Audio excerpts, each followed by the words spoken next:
नमस्कार प्यारे साथियों, नानक क्लासेज यूट्यूब चैनल पर आपका हार्दिक स्वागत और अभिनंदन है। कैसे हो आप सब लोग? तो हमारा एक नया टॉपिक आज हम जी का तीसरा टॉपिक स्टार्ट कर रहे हैं, शब्द युगम के नाम से।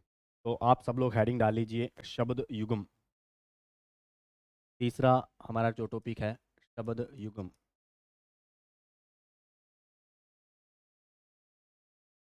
शब्द युगम के नाम से ये टॉपिक प्रचलित है हिंदी में।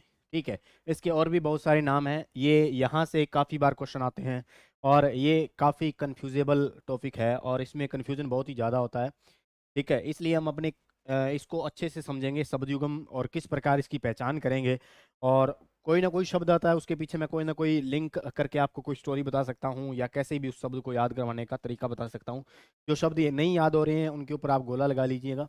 ठीक है, तो हम अपने शब्द युगम की शुरुआत कर रहे हैं। आज नया टॉपिक है। चलिए सबसे पहले देखते हैं कि शब्द युगम होता क्या है और किस प्रकार से लिखे मिलते हैं अपने को पेपर में, उसकी बात करते हैं। चलिए, तो शब्द युगम का मतलब होता है शब्दों का जोड़ा। तो सबसे पहले लिख देता हूं कि ये क्या होता है, शब्दों का एक जोड़ा। शब्दों का एक जोड़ा मिल सकता है पेपर में, आपको शब्दों का एक जोड़ा मिलेगा। इस जोड़े की खास बात क्या होगी? इस जोड़े की खास बात ये होगी कि इसमें लगभग लगभग क्या बात रहेगी, लगभग आपको मिलने वाला क्या है, उच्चारण समान होगा। इनका उच्चारण क्या रहेगा, समान रहेगा। इन शब्दों के जोड़ों का उच्चारण क्या रहेगा, समान रहेगा। और ये जो शब्द होते हैं ये सुनने में भी क्या रहेंगे, समान रहेंगे। सुनने में भी क्या होंगे, समान होंगे। तो इनकी जो खास बात ये है कि इनका जो उच्चारण है वो समान होगा लगभग, और सुनने में भी क्या होगा, सुनने में भी समान होंगे। ठीक है, तो उच्चारण सेम, सुनने में भी समान, लेकिन उनका जो अर्थ होगा वो क्या रहेगा भाई, वो दोस्तों भिन्न रहने वाला है। अर्थ जो रहेगा वो अलग अलग होगा, भिन्न या अलग होगा। तो उन दो जोड़ों का, उन एक जोड़े में दो शब्द जो होंगे, दो हो सकते हैं, तीन हो सकते हैं। पेपर में आपको सामान्यतः दो ही शब्द मिलेंगे, लेकिन मैं आपको तीन तीन चार चार एक साथ बताऊंगा, एक जैसे जैसे मिलते जुलते शब्द। तो आप इस बात से समझे कि उच्चारण समान है, सुनने में भी समान है, लेकिन उनका अर्थ क्या रहेगा, अलग अलग रहेगा।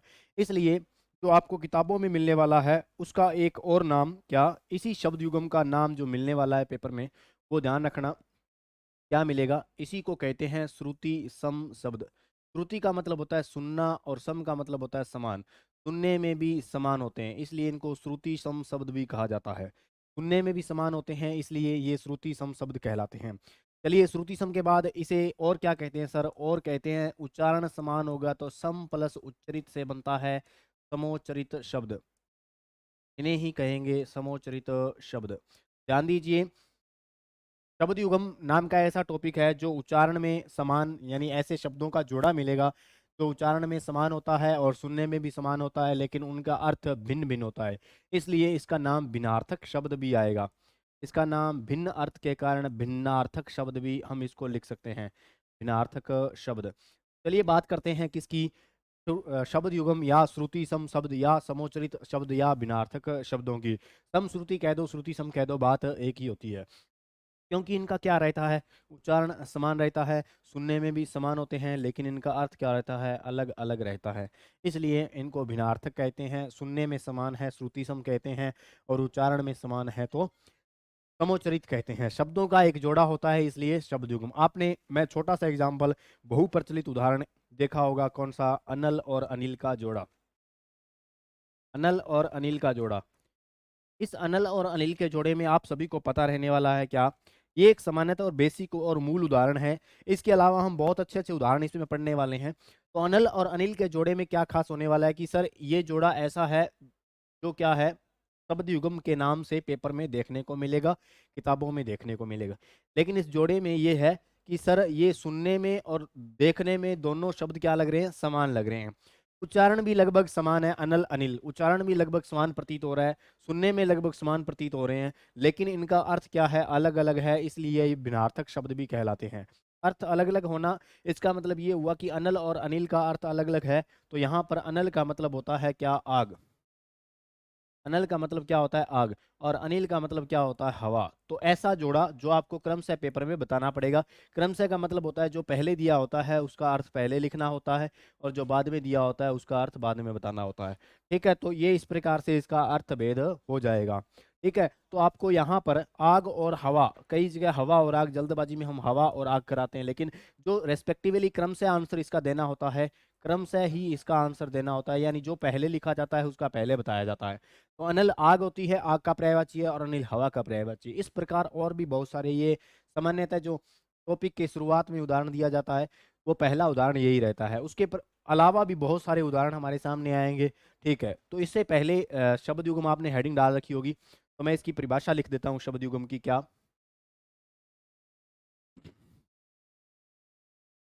शब्द युग्म?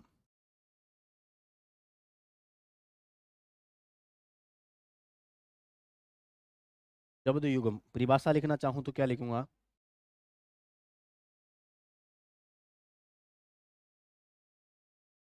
भाषा के कुछ शब्दों के, भाषा में कुछ शब्दों के ऐसे जोड़े पाए जाते हैं, ऐसे जोड़े पाए जाते हैं जो देखने में तथा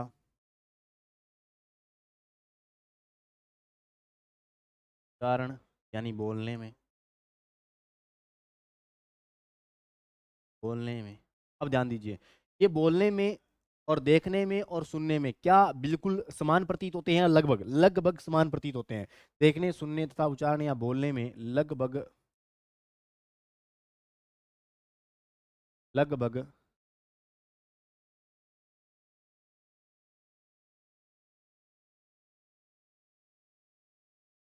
समान प्रतीत होते हैं, परंतु परंतु क्या खास बात रहेगी? उच्चारण बोलने में और सुनने में, देखने में लगभग समान प्रतीत होते हैं, परंतु उनका अर्थ क्या रहेगा? अलग अलग रहेगा। परंतु का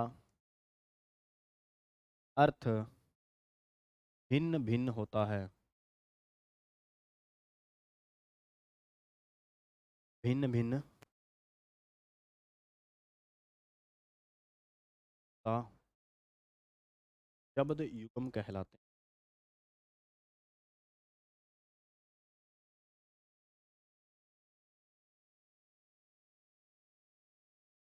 शब्द युग्म कहलाते हैं, शब्द युग्म कहलाते हैं। अन्य क्या क्या नाम रहेंगे इन शब्द युग्म में? अन्य क्या खास है कि अन्य नाम क्या होगा?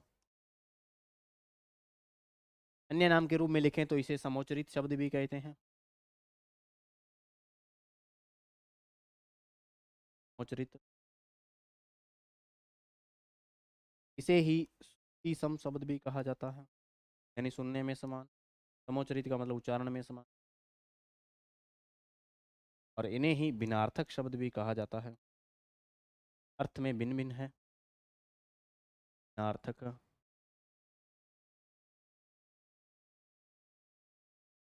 तो ये तीन नाम इनके विशेष ध्यान में रखना, किताबों में किसी भी नाम से आपको मिल सकता है ये टॉपिक। ठीक है, तो ये हमारा शब्द युग्म का आज की क्लास शब्द युग्म से स्टार्ट हुई है। हमारे हमने जो पीछे पढ़ा वो शब्द वर्ण विचार और शब्द विचार पूर्ण रूप से कंप्लीट कर लिया है। शब्द विचार में जो विकारी है और विकारी और अविकारी को डिटेल से पढ़ेंगे, क्योंकि संज्ञा सर्वनाम एक अलग से टॉपिक रीट में दिया हुआ है। संज्ञा सर्वनाम विशेषण क्रिया विकारी और अविकारी, तो ये अलग से अपने सर्वनाम और विशेषण और क्रिया, ये अपने डिटेल से एक अलग क्लास बनाएंगे इनके लिए। और विशेषण और क्रिया, तो सबसे पहले ये अपने वहां तक उसको क्या दे दिया, विराम दे दिया शब्द युग्म को, सॉरी शब्द विचार को केवल विराम दे दिया वहां पर। ये टॉपिक अपने बाद में पढ़ने वाले हैं। ठीक है, इनकी एक अलग से क्लास बनाएंगे। ठीक है, तो ये यहाँ पे नहीं, अलग से पढ़ेंगे। चलिए, तो हमारा शब्द युग्म स्टार्ट हो चुका है, और शब्द युग्म में सबसे पहले कुछ कुछ बातें मैं आपको बता दूं। क्या? कुछ चीजें जो होती हैं उनके आ की मात्रा लगाने से, की मात्रा, आ की मात्रा लगाने से वो बन जाते हैं क्या? स्त्रीलिंग। क्या बन जाते हैं? स्त्रीलिंग बनते हैं। इस बात का विशेष ध्यान रखना। आ की मात्रा लगाने से शब्द कई बार क्या हो जाता है? स्त्रीलिंग हो जाता है। जैसे उदाहरण दूं आपको, उदाहरण के रूप में लिख सकता हूँ क्या?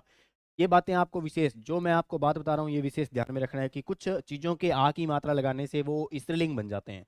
जैसे मैं लिख रहा हूँ कि बातें, पुत्र का मतलब पुत्र होता है, अनुज का मतलब छोटा भाई होता है, यानी हमसे बाद में जन्म जन्म लेने वाला। अनु का मतलब बाद में, जय का मतलब जन्म लेना। तन्य का मतलब पुत्र होता है, ठीक है। और आत्मज का मतलब पुत्र होता है, आत्मज। आत्मज का मतलब पुत्र होता है, ठीक है। उसके बाद में तन्य हो गया, उसके बाद में अनुज हो गया, सुत हो गया, ठीक है। उसके बाद में तनुज, तनुज का मतलब भी पुत्र होता है। ये सभी हैं पुत्र के पर्यायवाची। के पर्यायवाची हैं पुत्र के पर्यायवाची। ये सभी बनने वाले हैं किसके? पुत्र के, पुत्र के पर्यायवाची। चलिए, अब मैंने ऊपर एक बात लिखी कि आ की मात्रा लगने से क्या हो जाती है, ये स्त्रीलिंग बन जाते हैं। जैसे यहाँ पर आ की मात्रा अगर मैं आरोप लगाऊं तो ये बन जाएगा क्या? सुता, यानी ये किसके बन गए? पुत्री के पर्यायवाची बनेंगे। अनुज से हो जाएगी अनुजा, यानी छोटी बहन। तन्य से पुत्र का हो जाएगा और तन्या पुत्री हो जाएगी। आत्मज पुत्र होता है और आत्मजा पुत्री होती है, ठीक है। और तनुज से तनुजा। आत्मजा आपने लिखा होगा आधार कार्ड के पीछे, लड़कियों के आधार कार्ड के पीछे आत्मजा लिखा होता है, इसका मतलब क्या है? पुत्री को बताता है वो, ठीक है। और तनुज अगर पुत्र है तो ये पुत्री के हो जाएंगे। तो आपने एक खास बात देखी क्या, कि आ की मात्रा लगने से शब्द जो हो जाते हैं वो स्त्रीलिंग बन जाते हैं, यानी पुत्र से क्या हो जाएंगे? पुत्री हो जाएंगे, ठीक है। यानी जो पुल्लिंग है वो बाद में स्त्रीलिंग में बदल जाता है। ये एक लिंग परिवर्तन में अपने देखते हैं कि लिंग परिवर्तन जब पढ़ेंगे तब उसमें आता है कि आ की मात्रा लगने से, यानी आक्रांत अक्रांत शब्दों को ईक्रांत में, या अक्रांत शब्दों को आक्रांत में, अक्रांत को आक्रांत में बदलने पर स्त्रीलिंग बन जाते हैं। ऐसा अपने लिंग परिवर्तन में पढ़ते हैं, ठीक है। उसी प्रकार इसी को आगे बढ़ाते हुए मैं अगर इंद्र की बात करूं कि इंद्र देवराज है, सभी देवताओं का राजा है, तो अगर इसकी आ की मात्रा आरोपित करता हूँ, ये इसकी पत्नी का नाम हो जाएगा इंद्रा। यानी ये इंद्रा कौन है? ये सची का नाम है, इंद्र की पत्नी को इंद्रा बोलेंगे। शिव महादेव को सभी जानते हैं, और अगर मैं इसकी आ की मात्रा का आरोप लगा दूं तो शिवा हो जाएगी, और ये उसकी पत्नी यानी क्या? पार्वती का नाम हो जाएगा।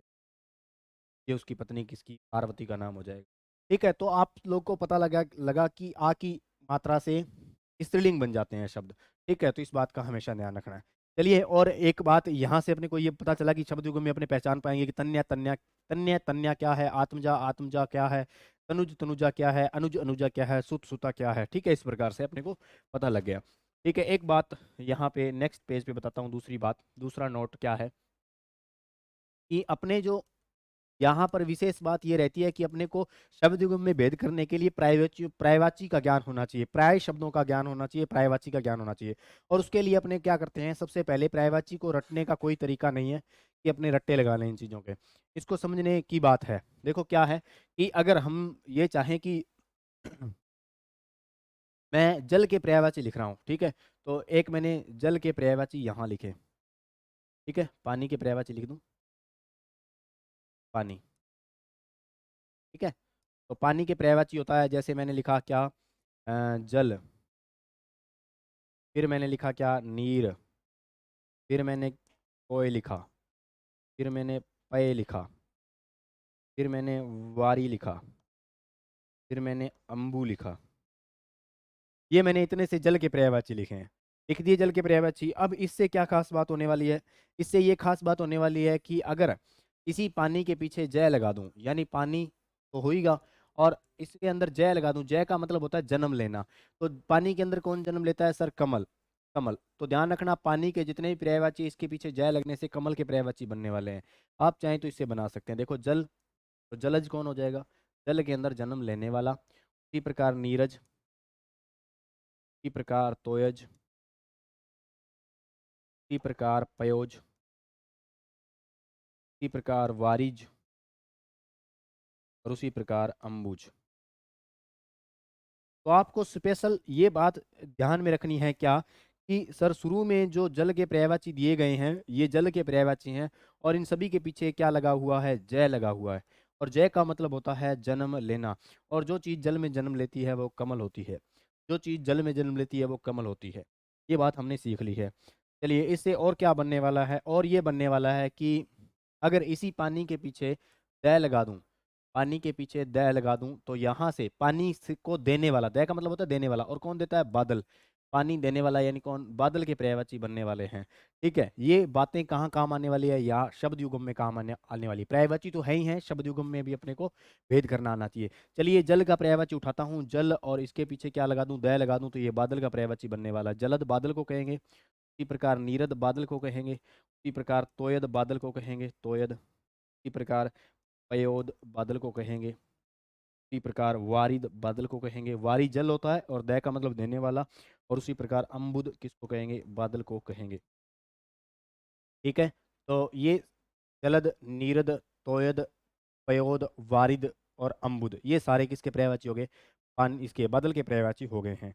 उसके बाद में अपने देखते हैं किसके पर्यायवाची, इसी क्रम में। अगर यही पानी का पर्यायवाची है और इसके पीछे धी लगा दूं छोटे वाला, और धी का मतलब होता है उस चीज से संपन्न, यानी पानी से संपन्न। और पानी से संपन्न कौन है, पानी को धारण करने वाला यानी संपन्न कौन है, पानी से संपन्न है समुद्र। तो पानी के जितने भी पर्यायवाची हैं इसके पीछे धी लगने से बन जाएंगे समुद्र के पर्यायवाची। जैसे जल है पानी का पर्यायवाची, तो धी लगा दो, जलधि समुद्र हो जाएगा। फिर नीरदी भी क्या हो जाएगा, समुद्र हो जाएगा।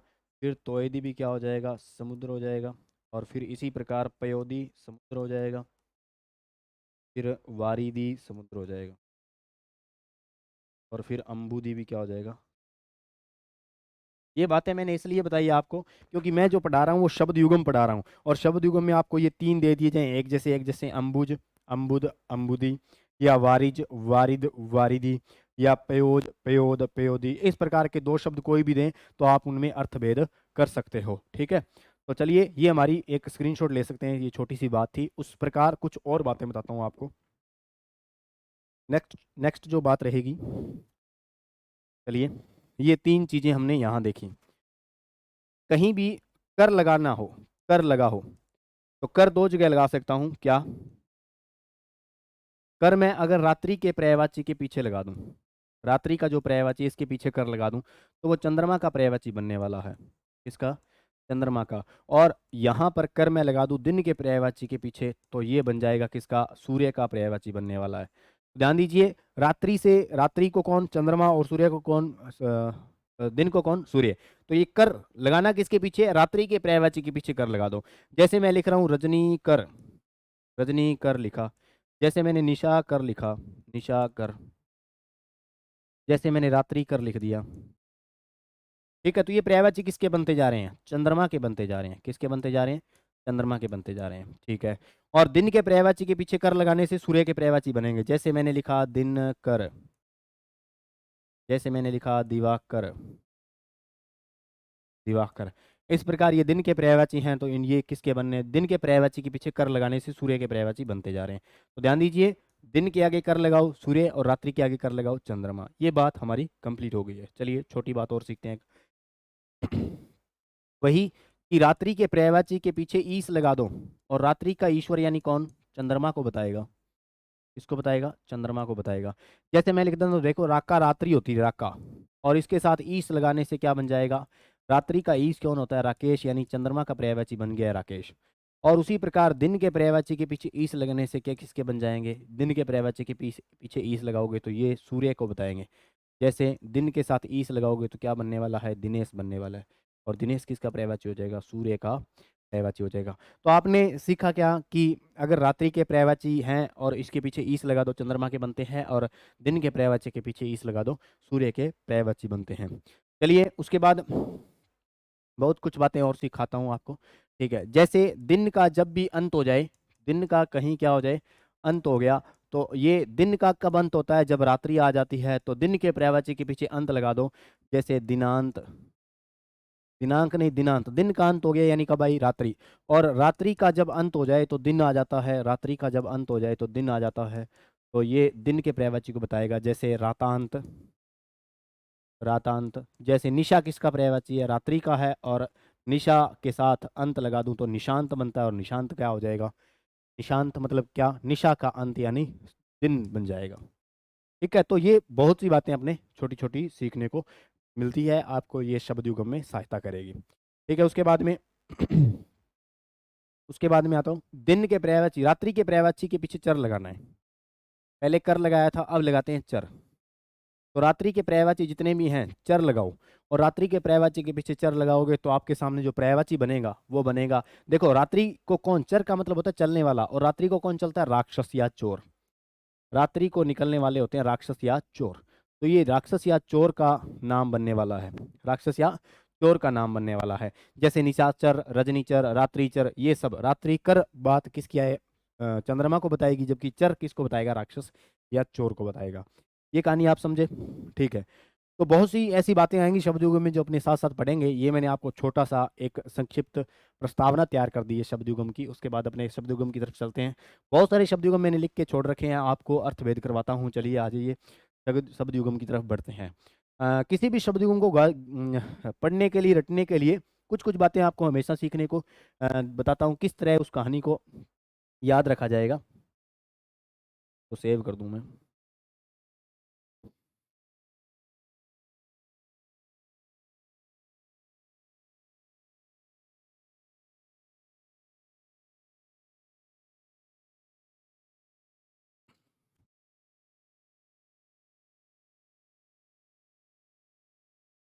शब्द युगम ये आ चुके हैं हमारे शब्द युगम, हम स्टार्ट कर रहे हैं पहले पेज से। काफ़ी सारे शब्द युगम लिखे हैं, और मैं युगम की बात कभी नहीं करूँगा, मैं जोड़े की बात नहीं करूँगा। लगभग तो जोड़े ही हैं, पर मैं यहाँ पे तीन तीन चार चार शब्द एक साथ लेकर आया हूँ, ताकि आपको बार बार वही शब्द ना प्रतीत होता हो जो पहली लाइन में प्रतीत हुआ, कभी लास्ट लाइन में भी वैसा प्रतीत नहीं होगा, क्योंकि मैंने एक जैसे को एक साथ लिख दिया है।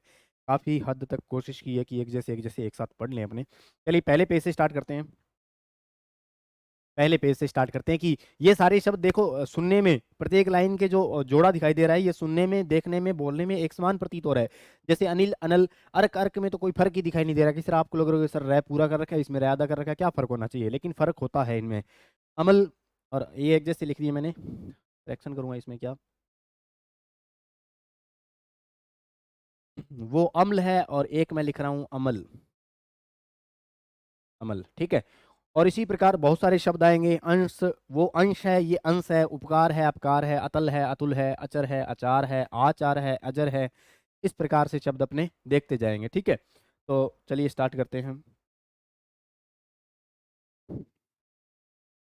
एक बात हमेशा ध्यान रखना, क्या कि ये अपने मैंने बता दिया कि अनिल क्या होती है, अनिल हवा होती है। क्या होती है, हवा। अब इस बात को ध्यान रखना, अनिल ये कंफ्यूज हो जाते हैं, उल्टा कर देते हैं कुछ लोग। तो मैं आपको पहले इधर बता देता हूँ कि आग होती है ना, आग, वो तीन प्रकार की होती है। आग होती है वो तीन प्रकार की होती है। कितने प्रकार की होती है, तीन प्रकार की होती है। आग महत्वपूर्ण, यानी आग तो बहुत होती है लेकिन खतरनाक तीन ही आग होती है। कहाँ कहाँ लगने वाली, एक तो लगे कहाँ, जंगल में लगे, यानी दावानल। दावानल इसका मतलब हो गया क्या, यहाँ ये है कि दाव प्लस अनल। दाव का मतलब होता है जंगल, और अनल का मतलब होता है अग्नि।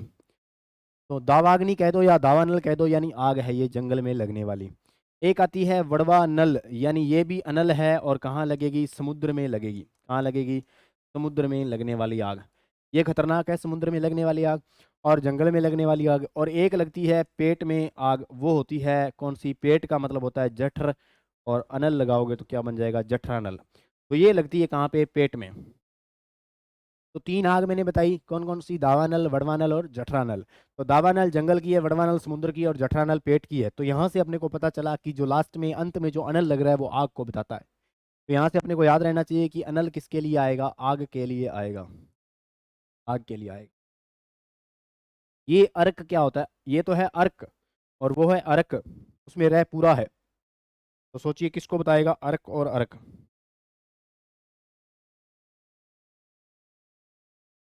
एक में रह आधा, एक में पूरा।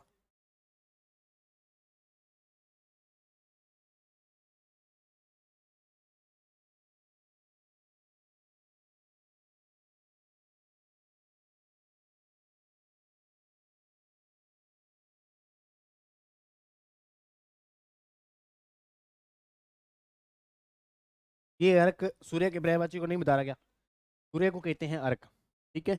तो इस अर्क का मतलब होता है सूर्य। अर्क का मतलब होता है सूर्य।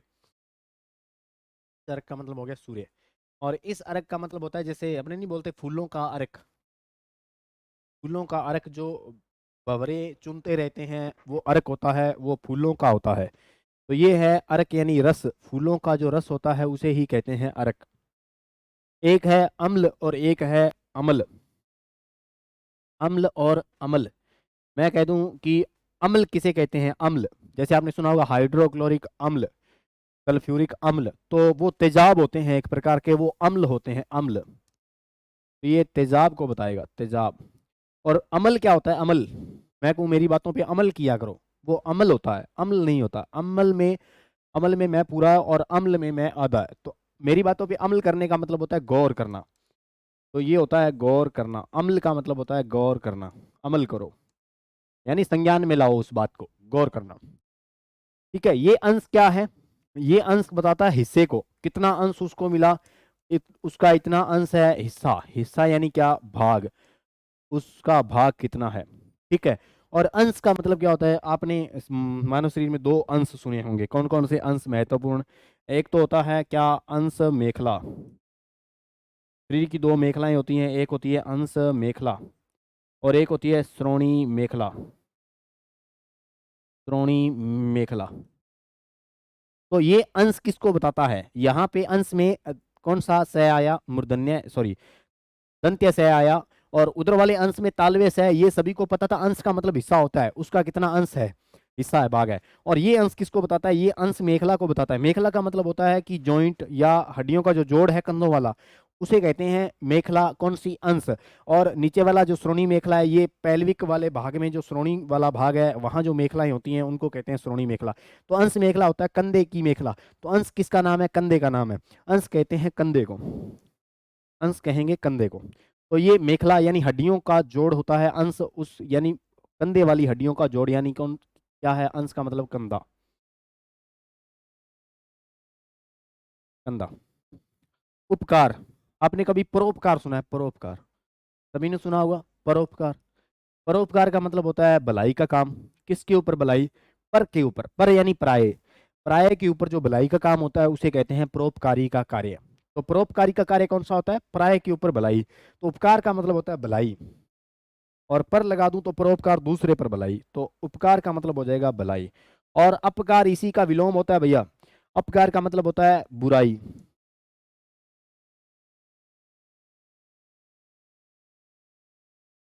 अपकार का मतलब होता है बुराई, ये एक दूसरे के विलोम है, अपकार और उपकार, बात का ध्यान रखना। चलिए, अब ए उपसर्ग ऐसा होता है, ध्यान रखना, ए उपसर्ग ऐसा होता है जो अभाव को बताता है। ये पेपर में आया हुआ कि कौन सा उपसर्ग अभाव को बताता है, ए, जैसे ज्ञान, और ए लगाऊं तो ज्ञान का अभाव यानी अज्ञान हो जाएगा, यानी जहां ज्ञान का अभाव है वहां ही अज्ञानता है।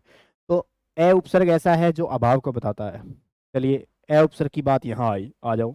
तल, है, तल का मतलब होता है पेंदा, और जहां तल नहीं है यानी तल का अभाव है, यानी बिना पेंदे का, तो मैं लिख सकता हूं बिना तल के, बिना तल के। तल यानी पेंदा, बिना तल के कोई स्थान है उसे कहते हैं अतल।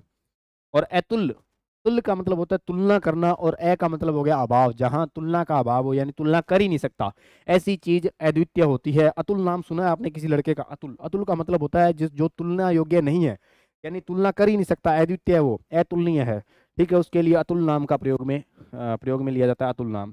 तो ये अतुलनीय लिख सकता हूँ, और जिसकी तुलना नहीं कर सकते, अतुलनीय है, वो अद्वितीय है।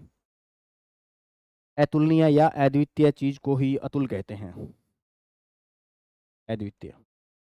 ठीक है, अचर, अब ये वही बात होगी, चर का मतलब होता है बदल जाना। आपने कभी मैं जो स्टोरी बताता हूँ ना, जो कहानी बताता हूँ शब्द के पीछे, उस कहानी को हमेशा ध्यान रखा होगा। काफी बच्चों की शिकायत रहती है कि सर इनको याद करना बहुत ही मुश्किल होते हैं, ये जो शब्द होते हैं ना, ये इधर से इधर हो जाते हैं, इधर से उधर, यानी कंफ्यूज हो जाते हैं, उल्टे हो जाते हैं। तो इन्हें उल्टा इसलिए नहीं करना है क्योंकि मैं आपको जो स्टोरी बताता हूँ, स्टोरी को ध्यान में रखा करो।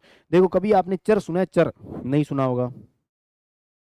चर राशियां सुनिए, ये तो सुनिए, कौन सी राशियां होती है, चर राशियां, ऐसी राशियां जो चर हो जाती हैं यानी बदल जाती हैं, बदल जाती हैं, ये तो सुना होगा। चर राशियां किसे कहते हैं, जो बदल जाती हैं। जैसे मान लो, छोटा सा उदाहरण देके समझाता हूँ।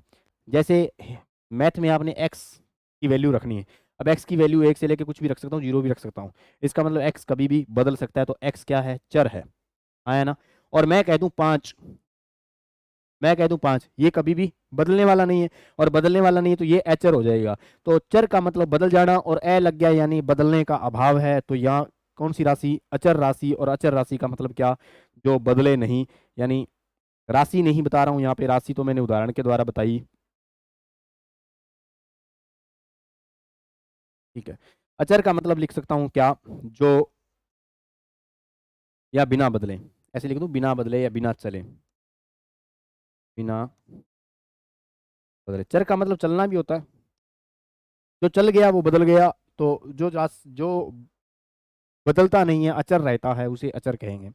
ठीक है। अचार, ये सभी को पता है। आप जो खाते हो वो कौन सा अचार? अचार होता है या अचार होता है? जो खाने वाला होता है। जो आप किसी भी चीज का अचार डालते हो ना, चाहे किसी भी चीज का डालो, वो अचार कौन सा होता है? अचार या आचार? देखो, इसको याद करने के लिए सिंपल सी बात क्या है, ये जो बात है ना मैं उधर लिख रहा हूँ, वो एक्स्ट्रा की बातें हैं समझाने के लिए। ठीक है, आप चाहो तो नोट कर सकते हो। मैं आपको एक लाइन बताता हूँ इधर, एक चीज मैं आपको बता दूं।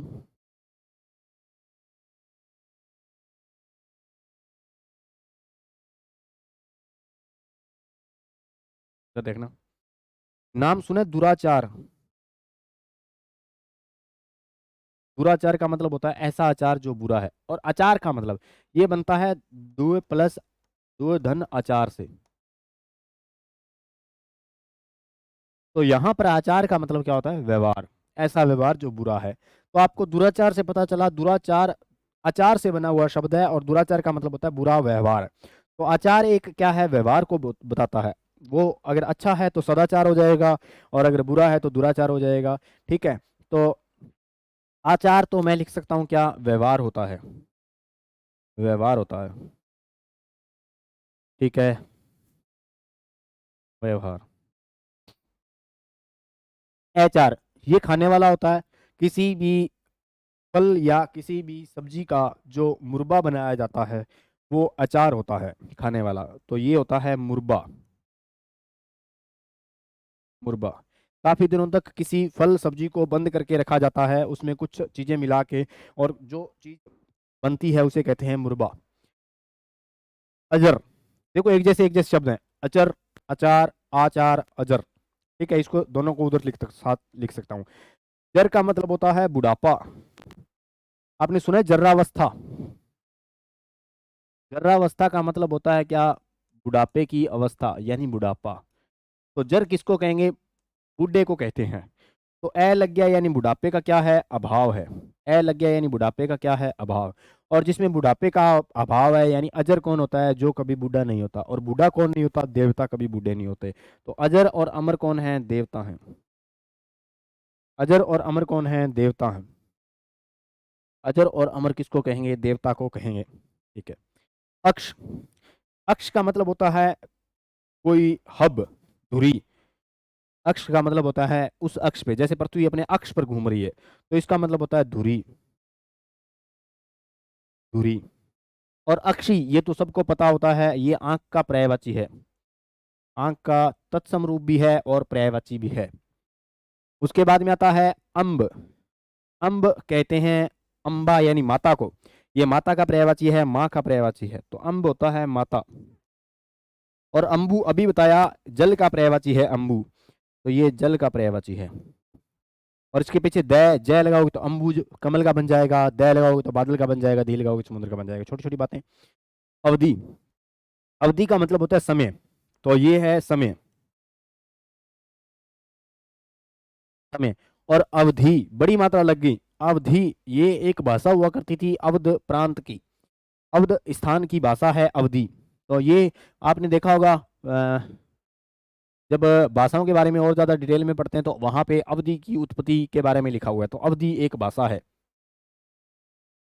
तो यहाँ लिख सकता हूँ एक भाषा। ये वही बात आ गई, जय लगा हुआ है और दय लगा हुआ है। अब के पीछे जय और दय। तो जय वाला होता है जन्म लेने वाला, यानी कौन? पानी में कौन जन्म लेता है? कमल। अम्बुज भी लिख सकते हैं, अबद भी लिख सकते हैं, अबज भी लिख सकते हैं। तो अब के पीछे हो चाहे अब अम्बु के पीछे हो, बात एक ही है। और अबद दय मतलब देने वाला, यानी कौन? बादल। पानी कौन देता है? बादल। ठीक है, तो आप इसका स्क्रीनशॉट ले सकते हैं। बहुत ही इंपॉर्टेंट बातें जो मैंने आपको बताई, आपको याद करने का तरीका भी मैंने साथ साथ बता रहा हूँ और समझा रहा हूँ। ठीक है, तो आप इसको जल्दी से स्क्रीनशॉट ले सकते हैं। नेक्स्ट पेज पे चलते हैं फिर। अचल, जो चल नहीं सकता, ऐसी कोई चीज है जो चल नहीं सकती, वो है पहाड़। अचल मतलब कौन? पहाड़। और आ की मात्रा लगी, अचला हो गई, और आ की मात्रा लगने से कोई स्त्रीलिंग शब्द आने वाला है, और स्त्रीलिंग कौन? अचला, यानी पहाड़ का स्त्रीलिंग अपने करेंगे तो ये धरती के बारे में लिख सकता हूँ यहाँ पे। अचला किसका पर्यायवाची है? धरती का पर्यायवाची है। धरती का पर्यायवाची है अचला। अस्थि, ये अस्थि है को कहते हैं, है बोलते हैं ना अस्थि संस्कृत में। हस्ती हाथी का पर्यायवाची है, हाथी। और अस्थि किसको कहते हैं? अस्थि हड्डी को कहते हैं भैया, अस्थि हड्डी को कहते हैं। अस्त्र और शस्त्र, ये सबसे इंपॉर्टेंट बात है। ये शब्द जो आते हैं ये शब्दयुगम में भी आते हैं, और ये शब्द आते हैं क्या? समानार्थी प्रतीत होने वाले भिन्नार्थक शब्द। एक बात मैंने आपको बताई थी कि किसमें? शब्द विचार में। और शब्द विचार में मैंने आपको ये बताया था कि एक ऐसे भी शब्द होते हैं हिंदी में जो समान प्रतीत होते हैं, जैसे मैंने छुट्टी और अवकाश का उदाहरण देके बताया था। उसी प्रकार अस्त्र और शस्त्र देखने से लग रहा है दोनों ही क्या है? हथियार हैं। अस्त्र और शस्त्र सेम बात हो सकती है, समान बात हो सकती है, लेकिन अस्त्र और शस्त्र में भी फर्क है। एक ऐसे होते हैं जो हाथ में पकड़ कर चलाए जाते हैं, और एक ऐसे होते हैं जो फेंक कर चलाए जाते हैं। तो अस्त्र और शस्त्र हमें कैसे पता चलेगा कि हाथ में रखकर जो चलाया जाता है वो अस्त्र है या शस्त्र है? ठीक है, तो यहाँ पर सिंपल सी बात ये है कि पहले मैं लिख देता हूँ इनको, फिर समझाता हूँ। और पहले मैं ये बात लिख रहा हूँ कि अस्त्र जो होते हैं जो फेंक कर चलाए जाते हैं,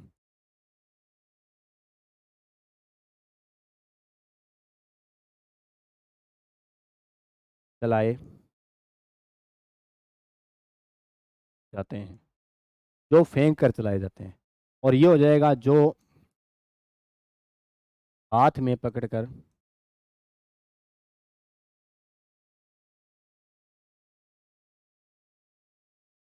चलाया जाए, जो हाथ में पकड़ कर चलाया जाए और जो फेंक कर चलाया जाए, दोनों में क्या फर्क है? कि सर याद कैसे रखना है? एक ऐसा हथियार होता है जो फेंक दिया जाता है, हाथ के द्वारा दूर फेंक दिया जाता है, वो तो है अस्त्र, जो फेंक दिया गया। और जो हाथ में ही रखकर चला रहे हैं, तलवार है हाथ में ही पकड़ कर, और एक योद्धा युद्ध लड़ रहा है, तो वो शस्त्र का प्रयोग, उस वहां तलवार शस्त्र के रूप में प्रयोग में आ रही है। तो याद कैसे करोगे? शस्त्र का मतलब सै से सै, यानी शस्त्र साथ हाथ।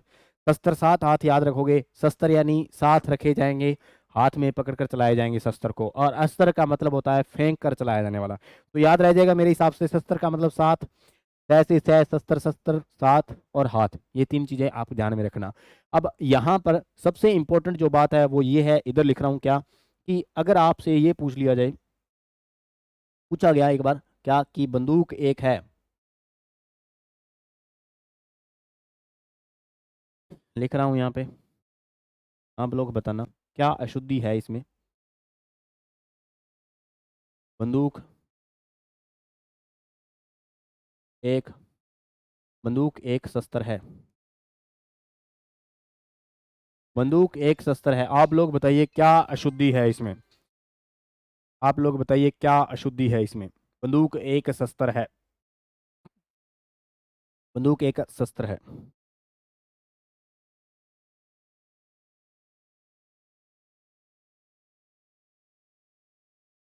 बंदूक एक शस्त्र है, यहाँ पर बताइए क्या अशुद्धि है?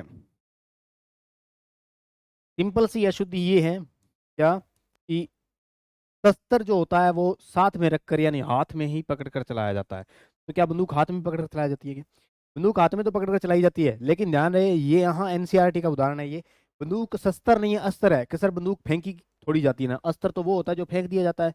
नहीं, अस्त्र फेंकने से मतलब नहीं है, ऐसा हथियार जो आगे जाके हिट करे किसी को, वो अस्त्र है। अब बंदूक से निकलने वाली, बंदूक हिट नहीं करती, बंदूक से निकलने वाली गोली को फेंक दिया जाता है, वो आगे जाके हिट करेगी। इसका मतलब जो हथियार आगे जाके हिट करे, आगे जाके दुश्मन को मारे, वो होता है अस्त्र, यानी वो फेंक दिया गया। तो बंदूक से गोली फेंक दी जाती है, तो बंदूक खुद वार नहीं करती, उससे निकलने वाली एक जो गोली है वो वार कर रही है। तो बंदूक एक शस्त्र की जगह, अस्त्र की, शस्त्र की जगह अस्त्र के रूप में प्रयोग में आती है। तो इस बात का ध्यान रखना। चलिए यहाँ देखें क्या है। अभिवादन, अभिवादन का मतलब होता है नमस्कार करना किसी को, नमस्कार। अभिवादन एक नमस्ते का रूप है। अभिनंदन का मतलब होता है स्वागत, स्वागत। लेकिन अभिनंदन और स्वागत में भी थोड़ा सा सूक्ष्म अंतर है। वो उस दिन मैंने बताया था कि स्वागत जोरों शोरों के साथ, तैयारी के साथ होता है, अभिनंदन केवल नमस्कार के साथ किसी मेहमान का स्वागत करना होता है। तो अभिनंदन और स्वागत में थोड़ा सा फर्क है, लेकिन यहाँ कुछ और शब्द नहीं है, अभिनंदन और स्वागत एक ही बात लिखूंगा मैं, ठीक है। चलिए, अभिनंदन स्वागत हो गया और अभिवादन नमस्कार हो गया। आभरण, आभरण गहने का पर्यायवाची है, यानी कि गहना या आभूषण के पर्यायवाची है, गहना या आभूषण का पर्यायवाची है, आभूषण का पर्यायवाची है। आमरण, देखो ए उपसर्ग का तो मतलब बताया था मैंने अभाव, ए उपसर्ग का मतलब क्या बताया, अभाव। और आ उपसर्ग का मतलब बताऊंगा क्या, तक। आ उपसर्ग का मतलब क्या बताऊंगा, तक। तो बताइए आमरण का मतलब क्या हो गया, मरने तक, मरने तक। आमरण का मतलब हो गया मरने तक। इंदिरा, ये इंदिरा कौन है, गांधी। जो इंदिरा है, ये इंदिरा गांधी का नाम, इंदिरा गांधी का नाम जो है, इंदिरा गांधी नहीं कह सकता यहाँ पे कि सर गांधी का नाम है ये। इंदिरा, जो इंदिरा गांधी का नाम रखा वो भी तो किसी नाम पे तो रखा होना। इंदिरा, इंदिरा का मतलब क्या होता है, इंदिरा का मतलब होता है लक्ष्मी। क्या मतलब होता है, लक्ष्मी। इंदिरा का मतलब होता है लक्ष्मी, ठीक है।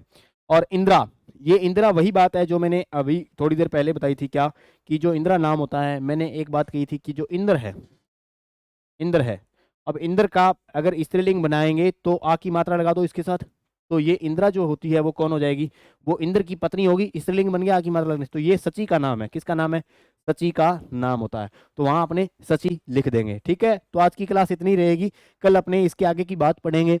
आगे काफी सारे शब्दों को हम पढ़े हैं जो अर्थ भेद करते हुए बताऊंगा। आज की क्लास थोड़ी छोटी रहेगी। चलिए, सभी को धन्यवाद। आप ज़्यादा से ज़्यादा क्लास को लाइक, कमेंट और शेयर करते रहिएगा। और जल्दी से जल्दी इस चैनल को जिसने सब्सक्राइब नहीं किया है, दोस्तों के साथ शेयर करके उस चैनल को सब्सक्राइब करवाएं। धन्यवाद।